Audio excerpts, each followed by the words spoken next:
This is Houston. Say again, please. Houston, we've had a problem. Hey there folks, and welcome you all to another Friday rambling of mine. And this particular rambling was spurned on by the fact that out of the blue, completely out of the blue, well, to fans anyway, and probably the studio itself, that EA decided that they were going to shut down Visceral Studios, which was a complete shocker because, well, for those who don't know, Visceral are the company that made, well, the arm of EA that made the Dead Space games, and also were in the process of making the story-driven Star Wars game. And the person in charge of the Star Wars story-driven game was Amy Hennig, and Amy Hennig was she was responsible for Uncharted 3 and, well, a project leader, I guess you would call these people. But she was in charge of Uncharted 3, which is my personal favourite Uncharted game. And she was also in charge of Uncharted 4 before that all kind of fell apart. Things didn't quite work out, and she moved on and went into Visceral to do this particular project. Now, that was years ago. I mean, it must have been about 2 or 3 years ago. So they've been working on that Star Wars game for a long time. And still, what really shocks me about it is the apparently the release deadline for that was 2019. It's like, well, I mean, that's still, well, okay, it's now, I suppose if you would called it spring 2019, maybe you get away with a year and a bit still, but even at that, still quite a long development process. But my biggest concern with it, well, I've got two concerns, one of which isn't quite as heavy as the other. Now, I'm still pretty sure that EA will do more Dead Space stuff at some point in the future. At the moment, they're too focused on Star Wars. They've got the rights to do Star Wars stuff. And for me, if I was a person that owned a company, the brand of Star Wars is so strong that you can understand that that's where they want to lay their focus. Without any doubt, absolutely. I get that, I do. And frankly, after Dead Space 3, which was the biggest disappointment in... I did get some joy out of that. We've had this conversation before, people. Watch my other vlogs. I did get some joy out of Dead Space 3. There was loads of fun in the fighting and stuff, but they destroyed the story, and the whole thing was just a bit of a mess, really, as far as I'm concerned. Far too simplified for putting a weapon system in. All this sort of stuff was just... the whole thing was just pants. I can't think of a better word without swearing. But I mean, I did get some joy out of it, but 1 and 2 were just a joy for me, and I platinumed both of those. In fact, I platinumed them, and I got them the trophy, the G's on the Xbox as well, with both of those games. But I didn't do that with 3 on either console. Just could not be bothered. But so I still feel that they will do something with the Dead Space brand. I do. And most importantly, I think with the 10th anniversary, I think, coming up next year of Dead Space 1, I think they might do I'm hoping, and I would think that they would do a remastered collection of Dead Space for us to play on this gen of console, because those sort of remasters are pushed out house anyway, so you generally don't get remasters done by the studio that made the game. They usually push them out to an outsourced company, and they do it for them. Naughty Dog did the same thing with the Uncharted stuff, and so on. So I kind of think we'll get that. And to be honest, if that's all they can give us on this gen, and they don't give us another Dead Space game, I'd actually be quite happy with that, because it would give me 3 games to go and enjoy again. Well, 2.5 games to go and enjoy again. So I'd be happy with that. And but anyway, with that aside, I still think that we will get more Dead Space in the future, because they have already sort of said in interviews that it's a great brand, and they never let great brands sort of die. So I do think that we'll get more Dead Space in the future, with or without Visceral. Well, without Visceral now. But I was really surprised, and this is my biggest concern, that the main reason they gave for shutting down Visceral was because they felt that the Star Wars games that they want to give us need to be something that game was not. And the game that they were making was effectively a Star Wars Uncharted game. I mean, that was basically what we were going to get. It was a story-driven, character-driven, linear experience with, the writer of the game's already come out and said with loads of humor and, which we love in Star Wars. And just kind of exactly what I wanted from a Star Wars game. I didn't buy Battlefront 1. I'm not interested in Battlefront. I don't want to run around shooting other people. So what I want is a story-driven Star Wars game. And frankly, it still surprises me because if they look at The Force Unleashed, certainly the first one, it was an absolute gem of a game. I mean, you play it now, it's a little bit sort of repetitive, but it was a fantastic story, and it took you through, it had plenty of gameplay in it, and it was sort of combo buttons and all sorts of stuff. I mean, it was brilliant, and it was a really good story, and you felt like you were in the universe of Star Wars and connected to those sort of stories, and that's exactly what we wanted. And there was a massive uproar when they released Battlefront and they didn't put any story in it. Now, I know that they've put a story game in Battlefront 2, and I know that they keep going on about it, and they keep pushing the trailer to us because they want us to buy Battlefront 2. But I'm telling you now, and that game, I am looking at the footage of that game, and I am absolutely convinced that will be a really short single player campaign. I cannot see, from what I've seen so far, that is going to have any length or depth to it. And I hope I'm wrong, because if this is the only way that we're going to get a Star Wars story game, frankly, it's a bit gutting, because I don't want Battlefront story-driven games. I want it to be a specifically written game done by a studio that's not interested in all the multiplayer stuff that's going on, that their main focus is all about a story-driven game and a different quirk on the gameplay. From what I've seen in Battlefront 2's story campaign, the gameplay looks exactly like it is when you go into third person on Battlefront. I know I just said I don't have Battlefront, but I have played it. And I'm going to give them the credit, right? I mean, without any shadow of a doubt, Battlefront looks fantastic, it's fun, and it plays well, if all you want to do is run around as a stormtrooper and shoot rebels, or vice versa. And they've got the worlds down to a T. I mean, that you couldn't feel more sort of soaked in that universe. So that is a massive bonus. Now, if I'm wrong, and I hope I'm wrong, and they've given us a story in that world that makes you feel engrossed already, then I'd be delighted with that. If this story is going to be a story that really keeps us engrossed, gives us a good 7 hours plus at least of something interesting. Now, the one thing that does fill me with a little bit of hope is that they have built the story around you. You are you play as a female character that is part of the Empire army. I'm not sure what she is, but she's a soldier in the Empire army, and it's set as the second Death Star is destroyed at the end of Return of the Jedi. Spoilers. Just in case you didn't know. And it's kind of about, well, what do they do now, and what do they fight? Because these people have all been fighting. That's what they've been fighting for. That's what they believe in, is the Empire, because that's, So that kind of fills me with a bit of interest, but I need to see a lot more to be sold on that, because that literally is the Battlefront engine just throwing a story into it, and it feels like a bit of a cheap way to give us a story. And now I will say that they seem to suggest that whatever they were doing at Visceral, because it's a good number of years' work that they've been doing in there, so why you would shut the studio down and then just dump everything they've done, I don't know. So they did seem to suggest that the work they'd done would be transferred over and used to some degree, but they made it they were blatantly clear about the fact that they believed that a story-driven game, linear, was not a viable option in this marketplace. And that is the most worrying thing I have heard from a company that size in a long time.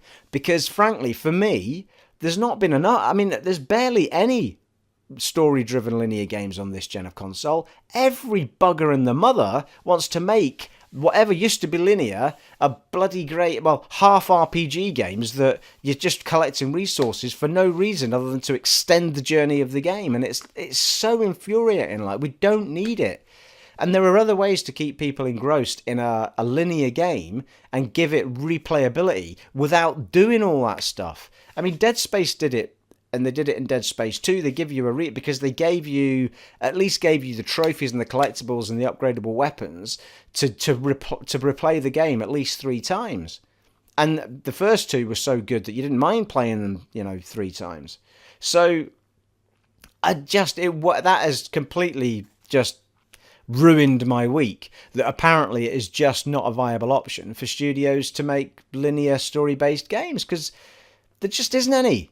I haven't got one sort of Dead Space experience on this gen of console. I mean, you can maybe look at Resi 7 or, well, Evil Within 2. But even Evil Within 2's gone round the bloody same loop. They've decided they're not going to make it that linear anymore because that's not keeping people happy. We'll make it an open area and you've got to collect resources. I don't want to collect resources in a game like that. I want to focus on the story, on the horror, on the journey. And I don't mind picking up bullets and things like that, but I don't want to be picking up bloody cogs and fecking screws to to make my own bullets and stuff, people. I don't want to do it in a game like that. You know what I mean? It's like, it's winding me up. Honestly. I mean, it's the most depressing thing I've heard in ages. I mean, do these people, have they not seen the sales figures for Uncharted or the sales figures for The Last of Us? I mean, it's a great example. I mean, there is a massive market for single player linear games. I mean, I realise that, Last of Us has got an element of resource collecting. I get that. And actually, it works quite well in Last of Us because they don't ask you to do too much. It is still a linear area that you can search on. There's not really many places you can go to. You follow the route. There's a house on the left. There's a house on the right. You pick stuff up and you move on. There's no wandering around at all or breaking boxes open and stuff like that. There's none of that. So, I mean, half the time, especially on hard, if you open a drawer, there's nothing in it. It's like, God damn it! But they made that part. I mean, it was intrinsic in the core of the game was that you were short on resources. So, there wasn't many places to get them. You looked around every corner that was available in that tight space and picked up what you could. And it was all, there was a limited amount of stuff. It would always, I think, be the same in the same places, I think. But anyway, it added to the tension of it because you were often in situations where you had to find a way through them without much stuff. Or save what you had for don't use it unless you really need to use it. So it was a brilliant way of doing it. But anyway, I digress, people, like I often do. So it was just, what that means for the future of gaming is just quite worrying as far as I'm concerned. I'm really, really, really, really, really, really annoyed with that. If there was any arm of EA that I would have kept, it would have been Visceral. I would have dumped the rest of it as far as my thinking goes. But where that decision came from, I've got no idea. Are you telling me that EA is short of money? They're massive. They make a massive amount of money. It just boggles belief. I don't get it. I honestly do not get it. When they've invested those years and that time. I understood it when it was Lionhead Studios to a point because they'd made a massively wrong decision in trying to make an MMO. And what people, the fans of anyone who was remotely interested in Fable didn't want an MMO. They wanted Fable 4. And for some bizarre reason, someone somewhere at some bloody meeting said, I know what the world wants. They want an MMO, a Fable game. Well, we didn't. And when I played it, it weren't that good anyway. It felt like it was in the Fable world, but it was like, I'm bored now.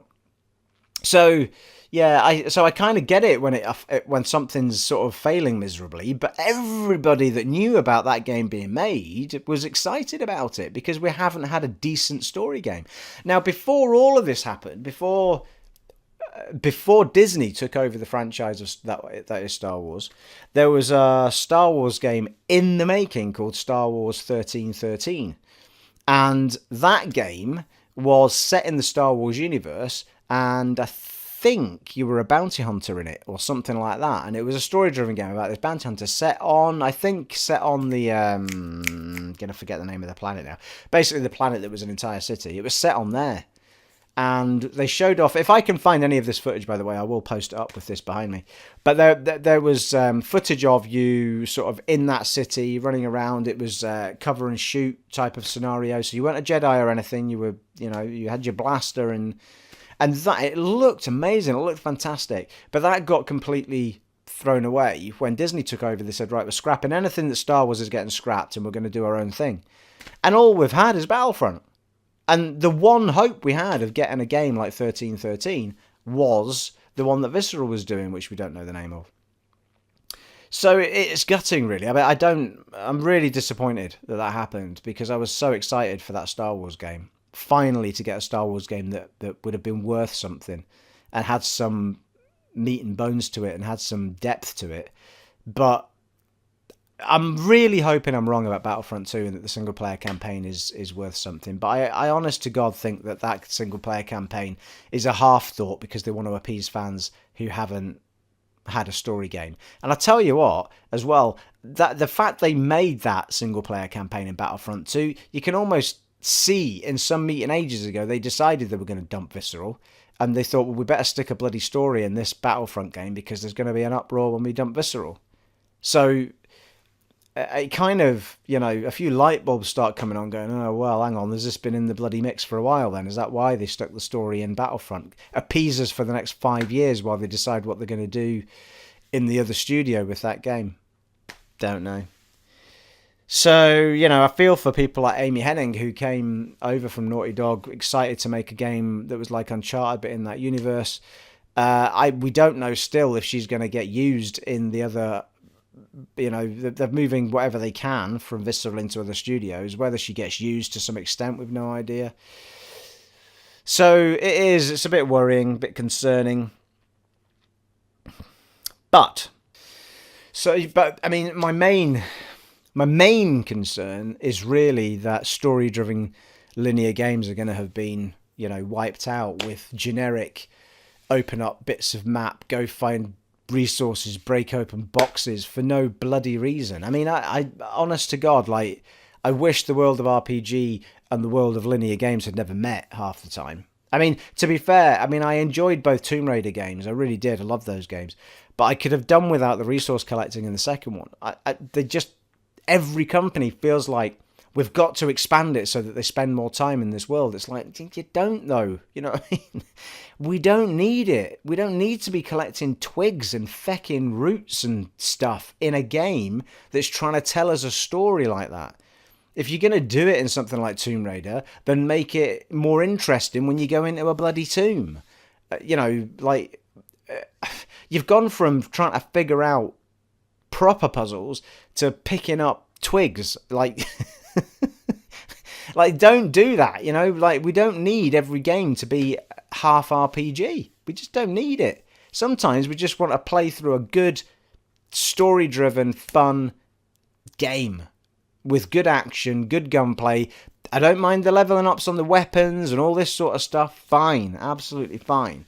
But give us the level ups on the basis of using them, or, give us some other way of upgrading them other than looking at every house in an area. You don't need it, So I kind of feel, Uncharted, again, Last of Us kind of did that quite well, because you would find in the linear area bits and pieces, and then you would find specific component parts that would actually upgrade the weapon to its next level. So it was pretty straightforward, and you didn't have to go very far to find them.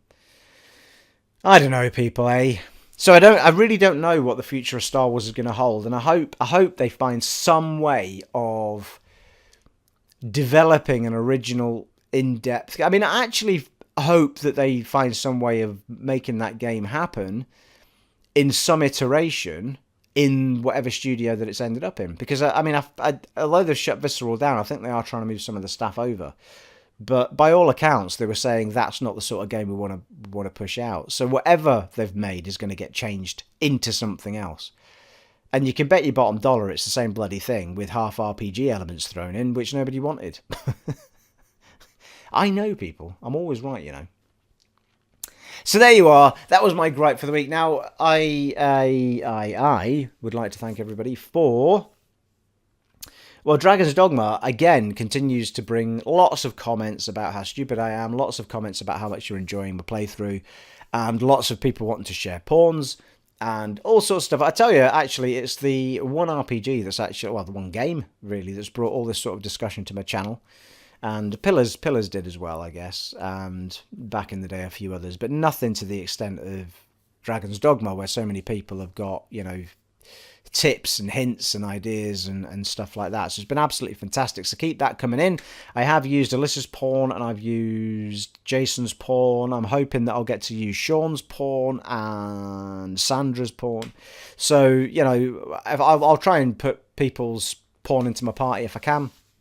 It's already down to the mix, because if I dump one or the other, I then lose something, because some people's pawns are either my pawn's class or my class, and that kind of it brings an imbalance, really, because I either have to lose a healing person, which I'm never going to do, or I have to lose a mage, which is a pretty massive loss because of the boons they can put on your weapons and stuff, you know, putting fire on your swords and your daggers and all this sort of stuff, or lightning. So it is a big ask, although I think there might be some classes that can do a bit of both, a bit of magic and a bit of I think there's a magic bow someone was talking about that can lock on to people when you're aiming your bow and stuff, which is quite cool. So I might look into that at some point.